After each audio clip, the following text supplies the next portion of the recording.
நம்ம ஆரம்பத்தில் வந்து காங்கிரீட் கொண்டு வரோம் வந்து பார்த்தீங்கன்னா டிலே ஆகும் கண்டிப்பாக 1 hour 2 hour ஆகும். காங்கிரீட் வந்து பார்த்தீங்கன்னா டிலே ஆக உங்களுக்கு ஸ்ட்ரென்த் கம்மியாகும். அந்த ஸ்ட்ரென்த்தை கம்மி பண்ணாமல் இருக்கிறதுக்காக தான் அந்த அட்மிக்சர் யூஸ் பண்ணுறோம்.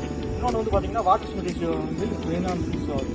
வந்து நீங்கள் வந்து காங்கிரீட்டில் வந்து பார்த்தீங்கன்னா ஒரு எம்பி வந்து ஒரு 120 வாட் யூஸ் பண்ணுங்க.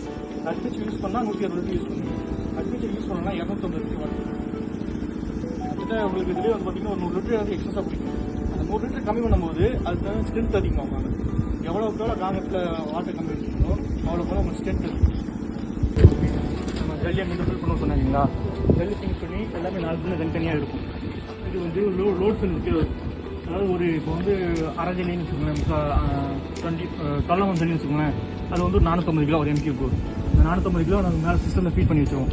இது வந்து 450 கிலோ எடுத்தோடனே ஆட்டோமேட்டிக் கட் ஆஃப் ஆயிரும். சரிங்களா? அதே மாதிரி M7 அதே மாதிரி தான், 20 ஜல்லி அதே மாதிரி தான். 20 ஜல்லி வந்து பார்த்தீங்கன்னா ஒரு 720 கிலோ 720 கிலோ வைப்போம். M7 வந்து பார்த்தீங்கன்னா 800 கிலோ. இது வந்து ஒரு M20 கிரேடுக்குள்ள மிக்ஸ். அட்மிக்சர் வந்து பார்த்தீங்கன்னா ஒரு எஸ்என்எஃப் காங்கிரீட் எஸ்என்எஃப்ங்கிறதுனால ஒரு எம்கியூப் வந்து பார்த்தீங்கன்னா 0.7 வரைக்கும் யூஸ் பண்ணிக்கலாம். அதான் யூஸ் பண்ணலாம். அதுக்கு மேலே நீங்கள் அட்மிக்சர் அதிகமாக ஆட் பண்ணிங்கன்னா காங்கிரீட் வந்து செட்டே ஆகாது. எத்தனை நாள் ஆனாலும் செட்டே ஆகாது. நீங்கள் இப்படி கைட்டு உடச்சு செட்டிங்காக கூட வந்துடும். எவ்வளோ தான் சிமெண்ட் போட்டாங்க. அந்த சிமெண்ட்டுக்கு வந்து 1% கீழே தான் அட்மிக்சர் யூஸ் பண்ணுவோம். அதுக்கு மேலே வந்து இந்த அட்மிக்சர் யூஸ் பண்ணுறது. வேறு அந்த வாட்டர் ப்ரூஃபிங் கெமிக்கல்லாம் சொல்லுவாங்க, அது வந்து பார்த்தீங்கன்னா அது அட்மிக்சர். அது கிடையாது. இந்த கெமிக்கல் வந்து பார்த்தீங்கன்னா 1% கீழே தான் இருக்கும்.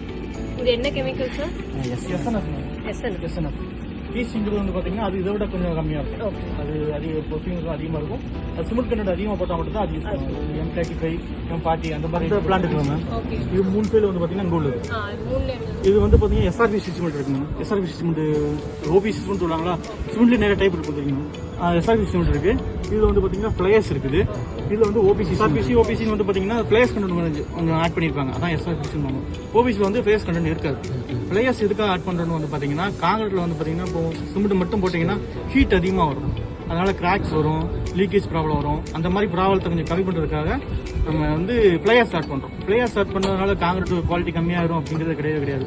ஓபிசியை விட உங்களுக்கு பிளேயர்ஸ் ஆட் பண்ணிங்கன்னா உங்களுக்கு வந்து ஒரு 1 year கழிச்சு வந்து பார்த்தீங்கன்னா ஓபிசி ஸ்ட்ரென்த்தை விட பிளேயர் ஸ்ட்ரென்த் இன்க்ரீஸ் ஆகும்.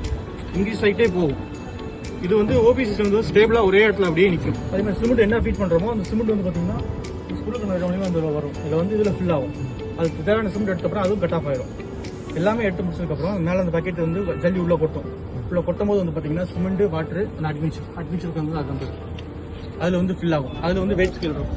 என்ன அட்மிக்சர் கொடுக்குறோமோ அது வந்து ஃபில் ஆகி எல்லாம் ரொட்டேட்டிங் எல்லாம் ரெடி எடுத்து முடிச்சுன்னா உள்ளே கொட்டி மிக்சிங் ஆகி இது வழியாக வந்து பார்த்தீங்கன்னா வண்டிக்குள்ளே நிப்பாட்டியிருப்பாங்க. வண்டிக்குள்ளே காங்கிரீட்